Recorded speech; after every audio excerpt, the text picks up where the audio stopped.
India is a land of festivities, and if you talk in numbers, then general elections in India will be the largest festival of not only India but the world. And इसे समझते हुए सबसे important अगर कोई participant इस democratic setup में कोई है तो वह वो वोटर। नाउ वोटर के इस सहयोग को और इस पार्टिसिपेशन को रिकॉग्नाइज करता है नेशनल वोटर्स डे, जिसको हर साल नेशनल इलेक्शन कमीशन सेलिब्रेट करता है on today, that is 25th of January every year. Now इस ईयर भी इसे सेलिब्रेट किया जा रहा है ताकि हम वोटर्स को एंकरेज कर सके और उनके इस एफर्ट को रिकॉग्नाइज भी कर सकें। नाउ इसी को समझने के लिए आज राजमोत्रा आईएएस एकेडमी और मैं दीपक ठाकुर आपको लेकर चलूंगा एक ऐसी जर्नी पे जहां पे हम समझेंगे इस दिन की इंपॉर्टेंस और साथ ही बात करेंगे सिग्निफिकेंस की और देखेंगे इंडिया में इलेक्शंस की जर्नी को। Now keeping the thing shorter, will first talk about the today's main aspect, that is national voters day 2024। इसमें दो चीजें बहुत इंपॉर्टेंट है जो आपको एग्जाम पर्पस से भी समझनी है। First, the objective is to recognise, encourage and facilitate the voters, and not only facilitate them but to encourage the specifically the young voters यानी कि जो अभी पहली बार वोट देगा या जिसने अभी वोटर कार्ड बनवाया है या बनवाना चाह रहा है या बनवाएगा, ताकि वोट इलेक्शन कमीशन उसको भी अपने एस्पेक्ट पे लेके आ सके एंड उसको इंकरेज कर सके कि वो भी इस इलेक्शन प्रोसेस में पार्टिसिपेट करे, वोट करे। नाउ इसी को समझते हुए इलेक्शन कमीशन ने जो इस बार की थीम है, continuing with the last year theme also, that is to encourage the youth और कनेक्ट विद द यूथ, इस साल की थीम भी ऐसी ही रखी गई है, that is nothing like voting, I vote for sure, या बोले वोट जैसा कुछ नहीं। This is the theme which Government of India or specifically the Indian Election Commission is focusing on. Why? Because as I said, the voters or the youth voter is going to be very, very crucial for India, and we'll understand this by referring some statistics also.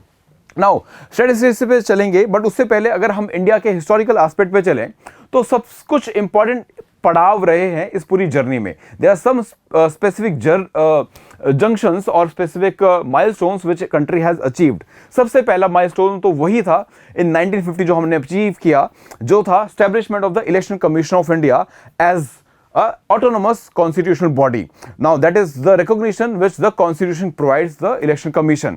Now I would like you to comment in the chat box to tell me which provision of the constitution deals with this establishment of the election commission of India. So 1950 में आपका election commission बना, that is the first important aspect. And इसके बाद जो voter के context में, ये जो हम हिस्टोरिकल एस्पेक्ट देख रहे हैं, वोटर के कॉन्टेक्स्ट में देख रहे हैं, वोटर के कॉन्टेक्स्ट में अगर हम नेक्स्ट इंपॉर्टेंट माइलस्टोन की बात करें तो वो था 1962 का, जहां पे हमने पहली बार देखा कि वोटर का जो पार्टी टर्न अराउंड या टर्न आउट रेशो है, वो परसेंटेज है, वो पहली बार 50% क्रॉस करता है। That's a very important milestone, because आप इससे पहले के इलेक्शंस में इंडिया में जो वोटर्स वोट करने जा रहे हैं वो 50% भी नहीं है। तो मतलब आधी आबादी या आधे वोटर्स जो हैं वो तो इलेक्शन में प्रोसेस में पार्टिसिपेट ही नहीं कर रहे हैं। That's a big challenge. अभी इसको हम एक ग्राफिकल रिप्रेजेंटेशन के फॉर्म में भी समझेंगे।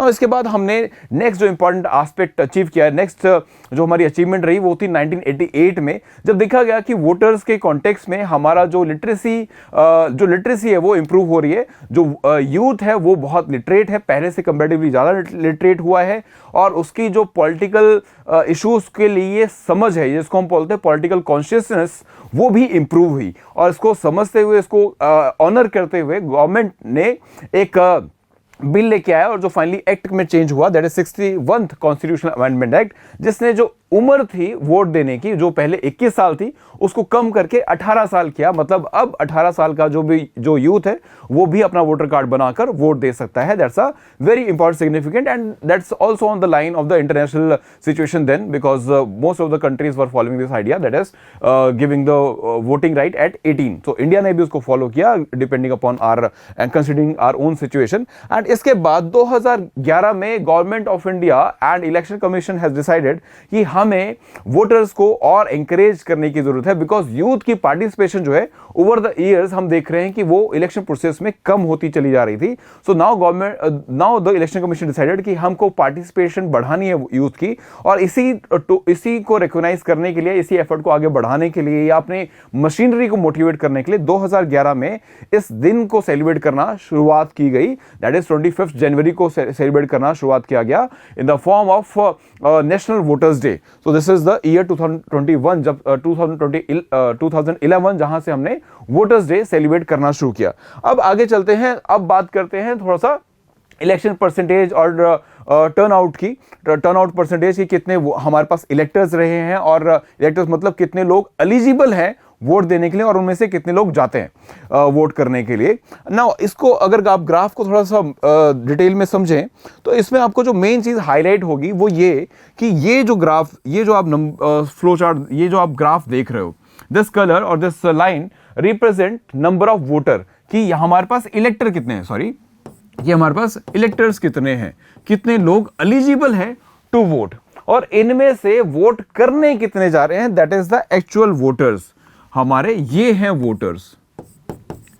नाउ ये सारा जो नंबर है दिस इज इन मिलियंस, और अगर इसको हम थोड़ा सा कंपैरिजन देखें तो आपको ये जो गैप दिख रहा है, ये गैप ही हमारा सबसे बड़ा कंसर्न है. ये इलेक्शन कमीशन का सबसे बड़ा कंसर्न है कि आज भी वोटिंग में बहुत कम, बहुत डिफरेंस है जो नंबर ऑफ इलेक्टर्स हैं और जितने लोग एक्चुअल में वोट करने जा रहे हैं, जो अपना मतदान करके आते हैं. नाउ लास्ट जनरल इलेक्शन की अगर हम बात करें, दिस नंबर को अगर हम कंपेयर करें तो इट इज 67%. अभी सिर्फ 67, अराउंड 67% जो वोटर्स हैं, जो इलेक्टर्स हैं, वो ही सिर्फ वोट करने जा रहे हैं. तो it's a very less number. मतलब टोटल वोटर जितने, टोटल इलेक्टर जितने हमारे पास हैं, उसमें से 67% ही एक्चुअल में वोट करने जा रहे हैं. दैट्स अ बिग कंसर्न, और इसी कंसर्न को वर्कआउट करने के लिए इलेक्शन कमीशन और उसकी machinery day and night function करती रहती है, थ्रू आउट वो काम करती रहती है, ताकि हम ज़्यादा से ज़्यादा वोटर को इंकरेज कर सकें, और उनके बाकी ऑफिशियल्स भी इसमें एफर्ट लगाते रहते हैं, इसमें एफर्ट अपना डालते रहते हैं.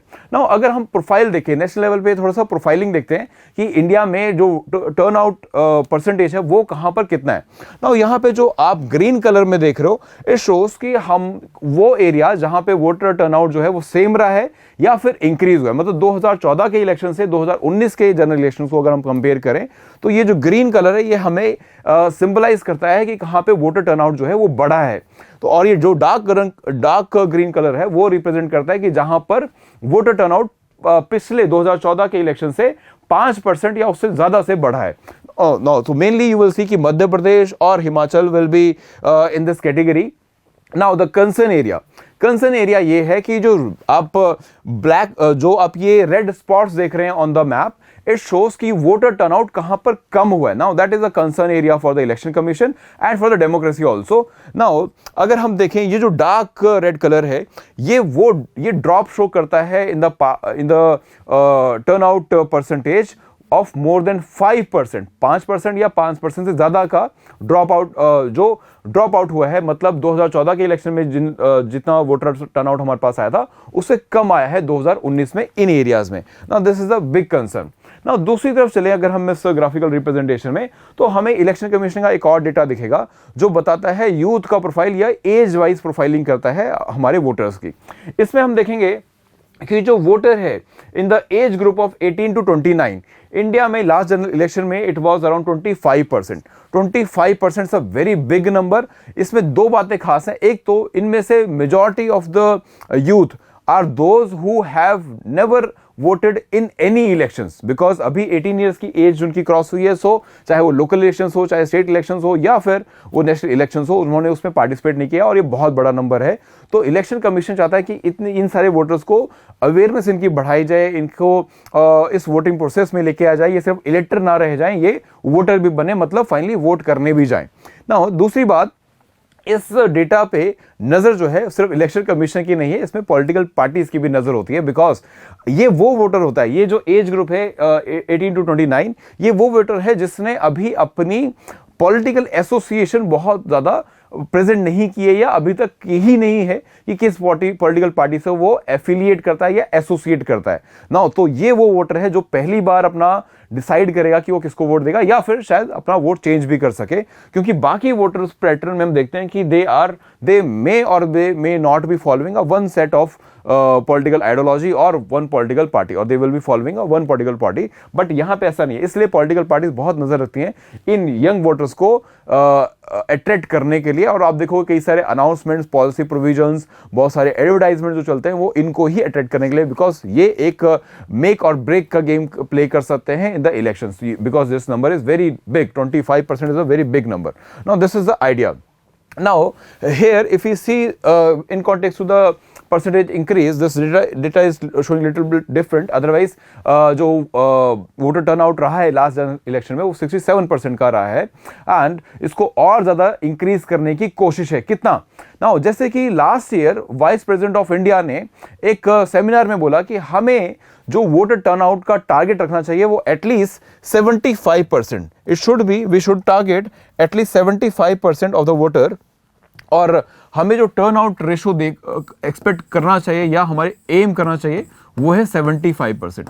तो this is a big ambitious target for the election commission also, and of course we want it to be 100%, but at least हम स्टेप बाय स्टेप चलें तो this is quite a achievable number, because 67% में last election में achieve किया था, और हमारी कोशिश है नेक्स्ट में हम 75% तक अचीव कर सके। Now this is a very important milestone to be achieve now अब ये सारा एफर्ट और ये जो हम अचीवमेंट की बात कर रहे हैं या जो हम ये एम्बिशियस टारगेट रख रहे हैं, ये कौन करेगा या रिस्पॉन्सिबिलिटी किसकी है? अगर हम सीनियर लेवल पे देखें या हाईएस्ट लेवल पे देखें तो definitely election commission of India and the election commissioner of India और उनकी टीम की रिस्पॉन्सिबिलिटी होगी। और इस टीम में जो ग्राउंड लेवल पर काम करते हैं या जो हमारा फुट सोल्जर है वो लोग हैं हमारे the state and district level officers. Now in officers का एफर्ट बहुत ही ज्यादा महत्वपूर्ण होता है इस पूरे इलेक्शन प्रोसेस में, इस पूरे इलेक्शन के, अगर इसको यज्ञ भी कहें तो गलत नहीं होगा, तो उस पूरे यज्ञ में जो सबसे बड़ी आहुति देते हैं वो हमारे ये वर्कर्स ही देते हैं या फिर ये ऑफिसर्स ही देते हैं और ग्राउंड लेवल पे बाकी स्टाफ देता है।